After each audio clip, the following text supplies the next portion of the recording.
No niin, moikka. Eli mä oon Forsbergin Kaius, 33-vuotias, ensimmäisen kauden kaupunginvaltuutettu. Oon töissä tuossa JK Junioreissa junioripäällikkönä.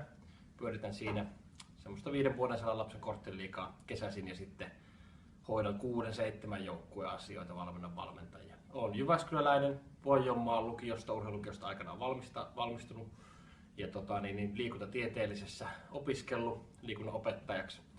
En vielä valmistunut valitettavasti, mutta gradu on tehty. Pieni lapsi, 1 tyttö, asutaan tuossa Kortesuolla ja vaimokin löytyy. Hän työskentelee sitten tuolla Helsingissä urheiluliitossa, eli silleen niin kuin liikunta on lähellä sydäntä. Jyväskylän kaupunginhallitus on ehdottanut, että Jyväskylän kaupunki alkaa tukea taloudellisesti lukiokoulutusta. Mikä on oma kantasi siihen, että tukea ei ole viime vuosina tullut ja kuinka itse vaikuttaisit tähän nykytilanteeseen? No, ensimmäinen asia, miten aion siihen vaikuttaa, on se, että kun se tulee valtuuston päätettäväksi, niin tietysti hyväksytään se hallituksen esitys, eli lähdetään tukemaan lukiokoulutusta.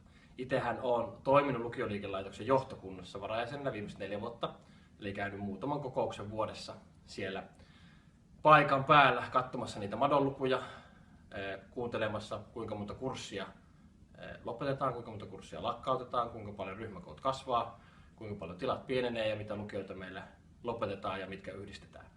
Eli tiedostan kyllä hyvin sen, että lukiokoulutus tarvitsee lisää rahaa. Niin kuin sanoin, ensimmäinen vaihe on se, että valtuusto päättää, että hallituksen esitys hyväksytään, annetaan lisää rahaa.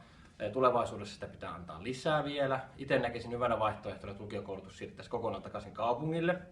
Silloin me saataisiin sivistyspuolen alle niin johdonmukaisesti sekä varhaiskasvatus, perusopetus että lukiokoulutus. Haasteena tietysti on tämä, että meidän pitäisi saada myös koko toinen aste mielellään taas saman katon alle, eli toisin sanottuna tämä ammattikoulu. Miten ja miksi kiinnostuit politiikasta ja päätit lähteä siihen mukaan? Mä lähdin politiikkaan mukaan vasta 29-vuotiaana, mikä on sinänsä, kun muita poliitikkoja tuossa tapaan, niin aika myöhään. En kuulunut mihinkään nuorisojärjestöön. Toki vanhempien kautta on niin kuin politiikkotaustaa meidän perheessä. Yksi syy, miksi kesti niin kauan, että lähdin mukaan, oli se, että mä mietin, että onko mut aivopesty johonkin tiettyyn aatteeseen. Niin mä joudun aika paljon pohtimaan sitä, että mikä se olisi se puolue, minkä mä valitsisin, koska se puolue leimaa niin kuitenkin vahvasti, kun sä teet sen valinnan, ja tietysti kukaan ei halua olla myöhemmin takinkääntäjä.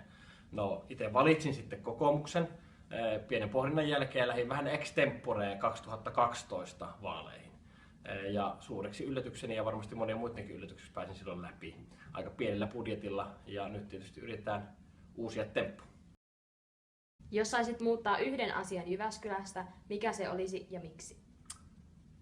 Todella vaikea kysymys. Niin kuin tietysti poliitikon pitää vastata, asioita mitä haluaisin muuttaa on tietysti valtavan paljon. Tietysti on myös todella paljon asioita Jyväskylässä, mitä mä haluaisin säilyttää. Mutta mun mielestä poliitikon pitää olla tietysti rehellinen, tai en mä nyt poliitikkona itse enää, mutta luottamushenkilönä. Itse olen jalkapallopiireissä töissä ja tietysti ne on myös lähellä sydäntä, niin jalkapallostadion on semmoinen, minkä mä näkisin, että Jyväskylään pitäisi saada.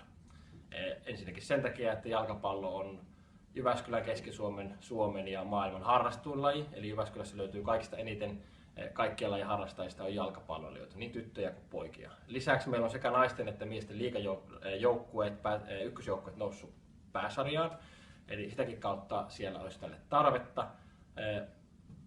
Mutta paljon on vielä muttia tässä, näin veronmaksajan rahoillahan sitä ei voi rakentaa, joten yksityistä rahaa tarvitaan paljon, mutta yksi asia, jalkapallostadion.